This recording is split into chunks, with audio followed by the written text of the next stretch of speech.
Hello all, welcome to success journey. UP SSSC लेखापाल part 2 में आप सभी का स्वागत है। इससे पहले वाले पार्ट में हमने डिस्कस कर लिया था 1 to 25 क्वेश्चंस। इस पार्ट में हम लोग देखने वाले हैं 26 से लेकर 100 क्वेश्चन तक। तो चलिए वीडियो को स्टार्ट करते हैं और एक एक क्वेश्चन को देखते हैं। आगे बढ़ने से पहले मैं आप लोगों को कहना चाहूँगा, अगर वीडियो अच्छा लगे तो प्लीज़ वीडियो को लाइक कर देना और चैनल को सब्सक्राइब कर लेना। तो चलिए स्टार्ट करते हैं और देखते हैं 26 नंबर का क्वेश्चन। 26 नंबर क्वेश्चन क्या कह रहा है? Find the area, centimetre square में फाइंड करना है, रेक्टेंगल का हैविंग लेंथ एंड विड्थ। तो क्या होता है रेक्टेंगल का? बी इंटू डी, दोनों को मल्टीप्लाई करेंगे, आंसर आएगा 132। दूसरा कह रहा है the cumulative frequency distribution is given below. Cumulative distribution यहाँ पे गिवन है और कह रहा है कि आपको फ्रीक्वेंसी किसकी सबसे ज़्यादा है वो फाइंड करनी है।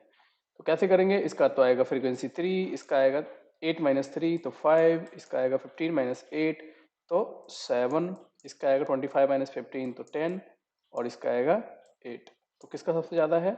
1921 का। तो आंसर आएगा डी। कह रहा find the sum of factors. तो 2240 के जितने भी फैक्टर हैं सभी का सम कितना है वो आपको यहाँ पे बताना है। तो यहाँ पे सबको सम करेंगे तो आंसर आएगा 6096। नेक्स्ट क्वेश्चन दिया हुआ है, यहाँ पे चार्ट दिया हुआ है, प्लॉट दिया हुआ है कंपनी के डेवलपमेंट का या फिर ग्रोथ का 1991 से लेकर 1999 तक। ठीक है, कि इस साल में इतना इनकम हुआ, इतना इनकम हुआ मिलियन में। अब इससे बेस पे कुछ क्वेश्चन है। पहला है the ratio of number of years in which earning of a company are below the average earning to those of in which the earning are above the average. तो पहले इसका तो एवरेज फाइंड करना है, तो सभी का एवरेज सभी को जोड़ के 8 से डिवाइड कर दो तो आंसर आएगा 3840। ठीक है, 3840 इसका सबका एवरेज आएगा। अब 34801 मिनट 3480 ये इसका एवरेज है। तो कह रहे कितनी ऐसी वैल्यूज हैं जो 3480 से ज्यादा है और जो कम है, इन दोनों का रेशियो। तो सबसे पहले पहले रखना है डिनोमिनेटर में रखना है अबव वाले को और न्यूमिनेटर में रखना है जो बिलो है। तो 3480 से जितने ज्यादा है उसको काउंट कर लो और डिवाइड कर दो तो आंसर आएगा 5/3। नेक्स्ट कह रहा है the earning of company in 1997 से लेकर 1998 तक how many times is in 1994 to 95। 94 95 में कितना था? 3360 और 1978 का पूछ रहा है तो इन दोनों का कितना रेशियो है वही यहाँ पूछा है तो आंसर आएगा 1.5। सिमिलरली कह रहा है the earning of a company 1960 1996 और 1997 were approximately what percentage of the average earning over the period under review। क्या बोला कि 1996 और 7 इसमें अर्निंग कितना है? तो 1960 और 70 में आया 4320। कह रहा है ये कितना परसेंट है एवरेज अर्निंग का? 3480 का कितना परसेंट है? तो ये सिंपल है, इसका कितना परसेंट है वो हम निकाल सकते हैं। तो आंसर आएगा 125%। नेक्स्ट पूछा है what is the approximate percentage of decline in the earning of the company from 1994 1995 to 1995 and 96। तो 4 और 5 में मतलब इसमें कितना डिक्लाइन आया? 3360 और 3120 में कितना डिक्लाइन हुआ ये पूछा है। दोनों को माइनस करके डिवाइड कर देंगे, आंसर आएगा 7%। What was the percentage increase in the earning? Similarly यहाँ पे इंक्रीज फाइंड करना है तो आएगा 100%, डबल हो जाता है। नेक्स्ट क्वेश्चन देखते हैं, यहाँ पे क्या दिया हुआ है what is the frequency density of the class 21 to 25। तो फ्रीक्वेंसी डेंसिटी क्या होता है कि फ्रीक्वेंसी डिवाइड बाय रेंज, मतलब 20 डिवाइड बाय रेंज कितना है 21 से लेकर 25 तक का, तो 4। तो आंसर क्या आना चाहिए यहाँ पे 5, बट 5 कोई ऑप्शन में नहीं है इसलिए ये क्वेश्चन मेरे हिसाब से कैंसल आउट हो जाएगा। नेक्स्ट है histogram is a type of. Histogram में क्या टाइप प्लॉट करते हैं हम? फ्रीक्वेंसी को, हर एक की फ्रीक्वेंसी को, तो ये फ्रीक्वेंसी डायग्राम होता है। नेक्स्ट क्या है the area of A triangle is what of the area of the parallelogram on the same base and between the same parallels। Same base पे हो तो हाफ होता है, तो आंसर आएगा सी। नेक्स्ट कह रहा है Rahul salary is 20% more than Mohan salary, Rahul got an raise of. तो यहाँ पे मोहन की सैलरी x मान लेंगे तो राहुल कितना हो जाएगा 1.2x। Similarly Rahul got an raise of 30%, तो राहुल 1.2 का भी मल्टीप्लाई हो जाएगा 1.3 और मोहन को मिल रहा है 40%, तो ये हो जाएगा 1.4x। इन दोनों को माइनस कर देंगे तो 1.54 माइनस 1.4 तो 0.16 डिवाइड बाई 1.4 मल्टीप्लाई बाई 100, तो आंसर आएगा 11%। नेक्स्ट कह रहा है triangle A B C right angle triangle है जो कि बी पे राइट एंगल है, यहाँ पे बी है तो यहाँ पे मान लेते हैं ए है और ये सी है। इसमें ए बी की वैल्यू गिवन है 12, ए सी की वैल्यू 13, तो क्या होगा 13 का स्क्वायर माइनस 12 का स्क्वायर का अंडर रूट, तो आंसर आ जाएगा 5। 5 आंसर है ए का। क्वाड्रेटिक इक्वेशन यहाँ पे गिवन है, इसका रूट निकालना है, minus B plus minus D divide by 2a, तो आंसर आएगा ए। नेक्स्ट कह रहा है Amit sells his mobile at the rate of 1820 and bears a loss of 30%। तो बाइंग प्राइस सबसे पहले फाइंड करेंगे, बाइंग प्राइस फाइंड हो जाएगा, उसके बाद उसमें 30% ऐड करके कैसे बाइंग प्राइस फाइंड करेंगे, x माइनस एक्स का 30% कितना है 1820, इसको सॉल्व कर लो, आपको x मिल जाएगा जो कि बाइंग प्राइस है। फिर क्या करेंगे x प्लस एक्स का 30 डिवाइड बाई 100, या x आपको पता चल जाएगा यहाँ इस स्टेप से, आंसर मिल जाएगा, ये आएगा 3380। Next, the perimeter of rhombus is 120 centimeter and the distance between the any two parallel sides is 12। तो कह रहा है रोम्बस का यहाँ पे पेरीमीटर गिवन है, तो साइड क्या होगा 120 डिवाइड बाई 4, आ जाएगा 30, और पैरेलल साइड का कितना डिस्टेंस है 12, तो 30 इंटू 12 आ जाएगा 360।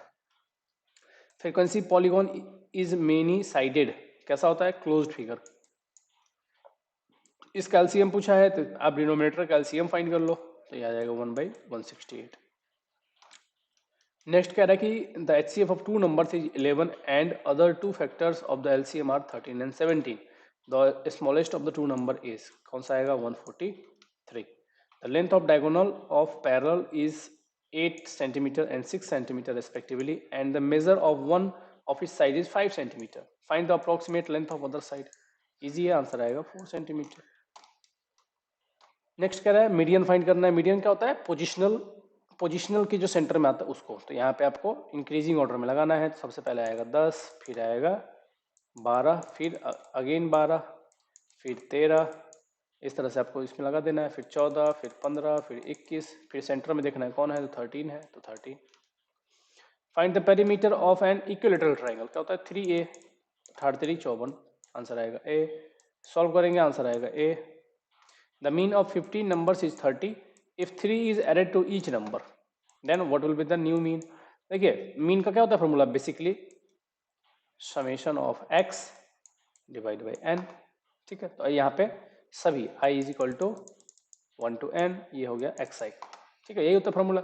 अब यहाँ पे अगर हम मीन कह रहा है, यहाँ पे दिया हुआ है और ये दिया हुआ है 30 नंबर, और यहाँ पे ये वैल्यू दिया हुआ है 15। कह रहा है अगर हम इन सब में 3 ऐड कर दें, तो सभी नंबर में अगर हम 3 ऐड करेंगे तो क्या आ जाएगा, 3 कॉमन आ जाएगा। सब में अगर 3 ऐड कर रहे हैं तो सब में से 3 कॉमन आ रहा है, क्योंकि देखिए x1 प्लस x2 इस तरह से होता है ना, सब में 3 ऐड कर रहा है, तो सब में से 3 कॉमन आ रहा है, 3 से मल्टीप्लाई करेंगे इसको। तो अभी टोटल ओवरऑल इसमें क्या हो जाएगा, इसमें भी यहाँ पे 3 ऐड हो जाएगा। ठीक है, तो आंसर आ जाएगा 33। कह रहा फाइंड द मॉड। मॉड क्या होता है कि सबसे ज्यादा बार कौन सा नंबर रिपीट हुआ है, तो 4 कितनी बार हुआ है, यहाँ पे 2 बार हुआ है, सॉरी 3 बार हुआ है 4। 3 कितनी बार हुआ है, 1, 2 और 3 भी। ठीक है, 7 कितनी बार हुआ है, 2 बार। 1 मिनट, 3 यहाँ पे 4 बार रिपीट हुआ है, क्योंकि एक 3 नीचे भी है, 1, 2, 3 और यहाँ पे 4, तो सबसे ज्यादा बार जो रिपीट हो वही मॉड है, आंसर आएगा 3। ये तो था एप्टीट्यूड के क्वेश्चंस। अब आते हैं हम लोग जीएस के क्वेश्चन पे। 51 का देखते हैं। Which of the following straits connect Mediterranean sea with Atlantic ocean. Mediterranean sea को अटलांटिक ओशियन को कौन कनेक्ट करता है, उसको हम क्या कहते हैं बेसिकली, तो चलिए देखते हैं। 51 का आ जाएगा स्टेट ऑफ गिब्रल्टार। आगे बढ़ते हैं। नेक्स्ट कह रहा है which of the following is known as city of temple. City of temple कौन सा, किसको कहते हैं, कौन से शहर को या कौन से लोकेशन को उत्तर प्रदेश में, तो ये कहते हैं वाराणसी को, वाराणसी। नेक्स्ट है in Uttar Pradesh IT city is being established in. IT city Uttar Pradesh में कहाँ पे बनाया जा रहा है, लखनऊ में बनाया जा रहा है। आईटी सिटी लखनऊ में बनाया जा रहा है, फिर लखनऊ को बोलते हैं। How can you catch a computer virus. Computer virus को कैसे कैच करते, कैसे पता चलता है कि कंप्यूटर वायरस है। Sending an email message, using laptop during the winter, opening email attachment, या फिर शॉपिंग ऑनलाइन। कह रहा है कि how can you catch a computer virus. ठीक है, अब sending an email message, laptop during winter, winter से यहाँ पे कोई संबंध नहीं, ओपनिंग एन ईमेल अटैचमेंट, या फिर शॉपिंग ऑनलाइन। शॉपिंग ऑनलाइन से होता है, देखो अगर आप किसी को ईमेल भेजते हो यहाँ से वायरस आ सकता है, विंटर से कोई मतलब नहीं है यहाँ पे। ओपनिंग एन ईमेल अटैचमेंट यहाँ पे सबसे वनरेबल है कि जब हम ओपन करते हैं, सेंड करने से कुछ नहीं होता क्योंकि हम सेंड कर रहे हैं, जब कोई मेल रिसीव होता है और उससे हम अगर ओपन कर रहे हैं तो उस समय अगर उसमें वायरस है तो जैसे हम ओपन करेंगे तो वो क्या करेगा, इंस्टॉल कर लेगा अपने पीसी में। नेक्स्ट है यहाँ पे डैम है और ये रिवर का लोकेशन है, इसको आपको मैच करना है, तो ये तो सिंपल है, इसको आप वैसे भी आपने पढ़ा होगा, इसका आंसर आएगा ए। नेक्स्ट है who has become one of the youngest Indian mountaineers to summit the Everest base camp in the Himalaya region in Nepal. सबसे यंगेस्ट कौन है ये पूछा है, तो आंसर आएगा रिधम ममानिया, रिधम ममानिया। आंसर नेक्स्ट क्या है, how does increase efficiency of fuel using new technology benefit human and environment. कैसे मतलब इंक्रीज इफिशिएंसी जो है फ्यूल का नए टेक्नोलॉजी की या फिर मानव के लिए या फिर इन्वायरमेंट के लिए बेनिफिटेड है, बेनिफिशियल है, ये पूछा है इसमें क्वेश्चन में, तो आंसर आएगा इसका pollution and consumption will decrease. इससे क्या होगा, पॉल्यूशन और कंजम्पशन कम होगा। नेक्स्ट कह रहा है which country chaired the BRICS foreign ministers meet in May 2022। मई 2022 में आप सभी ने देखा होगा कि ब्रिक्स का समिट हुआ था, कौन से देश ने इसको हेल्ड किया था, मतलब कहाँ पे हुआ था, ये चाइना में हुआ था। नेक्स्ट कह रहा है who called Subhash Chandra Bose as देश नायक। सुभाष चंद्र जी को देश नायक किन्होंने कहकर पुकारा था या फिर किन्होंने नाम दिया था, थे Rabindranath Tagore ji. The campaign against which princely state was given the code name operation polo. Operation polo कौन से कैंपेन के अगेंस्ट दिया गया था नाम, तो ये था Hyderabad. Freedom of press is implicit under which article of the constitution of India. Freedom of press जो है वो कौन से आर्टिकल में लिखा गया, फिर कौन से आर्टिकल में इसके बारे में मेंशन है, आर्टिकल 19 में। विच of the following state has lowest number of Lok Sabha seats in India. सबसे कम स्टेट पूछा है यहाँ पे, यूटी में नहीं पूछा है, तो कौन से स्टेट पे सबसे कम नंबर ऑफ लोकसभा सीट्स है, तो ये है सिक्किम का। कह रहे what is the full form of EFT. EFT का फुल फॉर्म क्या है, तो ईएफटी का फुल फॉर्म है electronic fund transfer. Baffin island is located in which country. Baffin island जो है या फिर बाफिन आइलैंड वो कौन सी कंट्री में है, तो ये बाफिन आइलैंड है कनाडा में। नेक्स्ट है after which 5 year plan the rolling plan was implemented. Rolling plan कौन से 5 ईयर प्लान के बाद इंप्लीमेंट हुआ था, तो ये इंप्लीमेंट हुआ था 5th 5 ईयर प्लान के बाद। नेक्स्ट क्या पूछा है when quit India resolution was passed in 1942 the viceroy of India was. जब ये पास हुआ था 1942 में क्विट इंडिया मूवमेंट, उस समय वाइसरॉय कौन थे, तो उस समय वाइसरॉय थे lord Linlithgow. BC Roy award is given in the field of. BC Roy award किस फील्ड में दिया जाता है, तो ये दिया जाता है मेडिसिन फील्ड में। नेक्स्ट है most of the Indian population during British rule was dependent on which sector for a living. कह रहे कि ज्यादातर जो मनुष्य की या इंडिया की आबादी थी ब्रिटिश टाइम पे, वो किस चीज पे, किस सेक्टर पर डिपेंडेंट थे, तो ये डिपेंडेंट थे प्राइमरी सेक्टर पे, मतलब एग्रीकल्चर वगैरह पे। Which of the following Indian constitution article contains directive principle. DPSP किस में है, तो ये तो बहुत ही कॉमन है, 36 से लेके 51 तक, 35 तक, 12 से लेके 35 तक क्या है, fundamental duty. Where did Mahatma Gandhi start the salt Satyagraha. नमक आंदोलन जो था, नमक सत्याग्रह, वो कहाँ से स्टार्ट किया था उन्होंने, तो अगेन ये बहुत ही पॉपुलर क्वेश्चन है, साबरमती अहमदाबाद से स्टार्ट हुआ था। द कस्टम ऑफ सती, सती प्रथा थी वो एबोलिश किसने किया था, उसको खत्म किसने किया था, ये भी बहुत ही पॉपुलर है, दयाराम साहनी जी थे, और दयाराम साहनी नहीं, राजा राम मोहन राय और लॉर्ड विलियम बेंटिक ने खत्म किया था मिलके। ठीक है, 71 का हो गया डी। नेक्स्ट क्वेश्चन देखते हैं, which of the following scheduled tribe has highest population in Uttar Pradesh. सबसे ज्यादा कौन सी ट्राइब की पॉपुलेशन उत्तर प्रदेश में है, तो ये है थारू की। Uttar Pradesh share its boundary with how many states. यहाँ पे सिंपल पूछ लिया गया कि कितने नंबर ऑफ स्टेट के साथ बाउंड्री शेयर करती है, तो ये है 9 स्टेट्स के साथ। Economy of Uttar Pradesh is based on. Economy Uttar Pradesh की प्राइमरली किसी पे बेस्ड है, एग्रीकल्चर पे। Which of the longest national highway that passes through Uttar Pradesh. सबसे लंबी नेशनल हाईवे जो उत्तर प्रदेश से पास होती है उसका नाम क्या है, उसका नाम है NH2। NH2. Which of the following scheme is to be provided for economic empowerment of women through development of their entrepreneurial skill in non farming activities? कौन से स्कीम के अंतर्गत है? तो आंसर आएगा इसका trade scheme. Which of the following scheme is to conserve traditional art craft of our country and for building capacity of traditional artisans and craftsmen belonging to minority communities? कौन से scheme के अंतर्गत आते हैं ये आते हैं उस्ताद स्कीम के अंतर्गत. नेक्स्ट पूछा, विच ऑफ द फॉलोइंग मिनिस्ट्री या फिर नोडल डिपार्टमेंट हैंडल्स आजीविका नेशनल लाइवलीहुड मिशन? तो आजीविका नेशनल लाइवलीहुड मिशन कौन से मिनिस्ट्री या फिर नोडल डिपार्टमेंट के अंदर आता है? तो ये आते हैं कौन से मिनिस्ट्री के अंदर? मिनिस्ट्री ऑफ रूरल डेवलपमेंट के अंदर. Under the solar photovoltaic irrigation pump scheme, small and marginal farmer are eligible for how much grant for 1800 watt या फिर 2 horse power surface solar pump beside central government subsidy? Central government subsidy के अलावा और कितने percent subsidy के लिए मतलब एक फार्मर जो है वो एप्लीकेबल है, एलिजिबल है? तो वो है 30% एडिशनली मिलता है स्टेट गवर्नमेंट के द्वारा. अंडर द कन्या विद्या धन scheme, girls of financially weak family who are high school pass out are provided with one time amount for pursuing higher education. तो हायर एजुकेशन के लिए इस स्कीम कन्या विद्या धन स्कीम के अंतर्गत कितना पैसा वन टाइम पेमेंट मिलता है हाई स्कूल पास आउट होने के बाद? तो इसके लिए मिलता है 30,000. ठीक है, ओके, चलते हैं नेक्स्ट देखते हैं 81 का.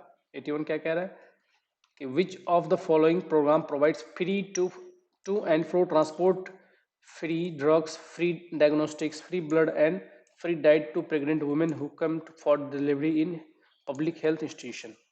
इसमें से कौन सा मतलब बीमा है, कौन सा प्रोग्राम है जो कि ये सब फ्री प्रोवाइड करती है? तो ये स्कीम का नाम है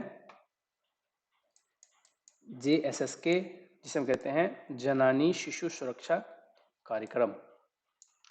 नेक्स्ट है स्वच्छ Bharat mission is handled by which of the following ministry nodal department? स्वच्छ भारत मिशन को कौन हैंडल करता है? तो ये हैंडल करता है ministry of drinking water and sanitation. Next है which of the following scheme is for survey of village अवार्डी mapping with improvise technology in village area by ministry of Panchayati Raj? तो इसका आंसर आएगा स्वामित्वा. नेक्स्ट है which of the following ministry और nodal department has primary responsibility for the implementation of integrated child development service scheme at the centre level पे कौन सी ministry या फिर department इसको संभालता है? तो इसको संभालता है ministry of women and child development. Next है which of the following scheme aims was to empower women self help model across the country? तो ये कौन सी स्कीम थी जिसमें ये एम किया गया था? तो ये एम था किस स्कीम का? रूरल एम्प्लॉयमेंट गारंटी स्कीम का. Which of the following scheme are responsible for rural road connectivity development in India? तो कौन सा स्कीम है रिस्पॉन्सिबल रूरल रोड कनेक्टिविटी के लिए? तो इसके लिए रिस्पॉन्सिबल है PM प्रधानमंत्री ग्राम सड़क योजना. नेक्स्ट है which of the following scheme of the Indian government provides financial help to widows elderly people with disability in form of pension? Pension के फॉर्म में कौन सी स्कीम जो है हेल्प करती है? तो इसका आंसर है SGRY. Which of the following scheme under which 100 days of employment is guaranteed to any rural household adult who is willing to do unskilled manual work in a financial year? कौन से scheme के अंतर्गत आता है? तो ये आता है रूरल एम्प्लॉयमेंट गारंटी स्कीम के अंतर्गत. Next which of the following scheme aim was to provide housing to rural poor people in India? ठीक है, पुअर पीपल के लिए कौन सा था? तो ये है प्रधानमंत्री आवास योजना या फिर प्रधानमंत्री ग्रामीण आवास योजना, इसको हम नाम से जानते हैं. Which of the following scheme of Indian government propose to present the migration of youth from rural areas to urban areas? तो इसके लिए कौन सा है? इसके लिए है पूरा स्कीम. नेक्स्ट है Panchayati Raj institute of training is established in which of the following location in Uttar Pradesh? Panchayati Raj institute जो है ट्रेनिंग का वो कहाँ पे स्टेब्लिश किया गया है, तो ये स्टेब्लिश किया गया है लखनऊ में। नेक्स्ट है स्वच्छ भारत मिशन ग्रामीण phase 2 was launched in which year. स्वच्छ भारत मिशन जो है उसका फेज 2 कहाँ, मतलब कब लॉन्च होना है, किस साल में, ठीक है। तो ये लॉन्च होना है 2000, मतलब हुआ था, इन विच ईयर पूछा है, तो ये 2020 में लॉन्च हुआ था phase 2। Which are the following is e health initiative taken by Uttar Pradesh. कौन सा health initiative, e health initiative Uttar Pradesh ने लिया है, तो ये Uttar Pradesh HMIS health management information system, इनके द्वारा एक इनिशिएटिव है e health initiative. Which of the following Indian government scheme main aims was to ensure survival of girls child. Girls child के सर्वाइवल के लिए कौन सा गवर्नमेंट का स्कीम है जिसका मेन एम ये था सर्वाइव करे गर्ल्स चाइल्ड। तो इसके लिए जो स्कीम था वो था बेटी बचाओ बेटी पढ़ाओ आंदोलन, आंदोलन नहीं स्कीम। नेक्स्ट है when was UPRRDA UP rural road development agency established. कब एस्टेब्लिश हुई थी, तो ये एस्टेब्लिश हुई थी 2003 में। नेक्स्ट है which of the following institute mission was preserving the health and productivity of land resources in a sustainable manner and to protect, rehabilitate and regenerate all potentially cultivable lands। तो ये कौन सी मतलब institute है जिसका mission है ये, तो ये है उत्तर प्रदेश भूमि सुधार निगम।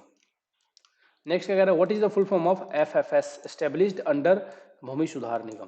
तो FFS का यहाँ पे फुल फॉर्म क्या है, तो फुल फॉर्म है यहाँ पे फार्मर फील्ड स्कूल। नेक्स्ट कह रहा है which of the following scheme of the central government envisages the smoke of smoke free rural India. Smoke free rural India ये कौन से स्कीम का मेन एम है बेसिकली, ठीक है। तो ये स्कीम का नाम पूछा है, तो स्कीम का नाम है प्रधानमंत्री उज्ज्वला योजना, ठीक है, उज्ज्वला योजना। 98 का हो गया सी। 99 देखते हैं। 99 क्या कह रहा है कि which of the following scheme is for prevention of trafficking and rescue. Trafficking and rescue को प्रिवेंट करने के लिए है, रिहेबिटेट करने के लिए है, री इंटीग्रेशन करने के लिए विक्टिम को जो कि ट्रैफिकिंग करते हैं फिर कमर्शियल सेक्सुअल एक्सप्लॉयटेशन करते हैं उनको रोकने के लिए है। तो कौन सा स्कीम है बेसिकली, उज्ज्वला स्कीम नहीं। ये कौन सा स्कीम है, अजाबिका भी नहीं है, उस्ताद स्कीम भी नहीं है, तो इसमें से आएगा none of these. Last question है which of the following scheme was launched in 2021 to strengthen the economy and infrastructure of rural areas.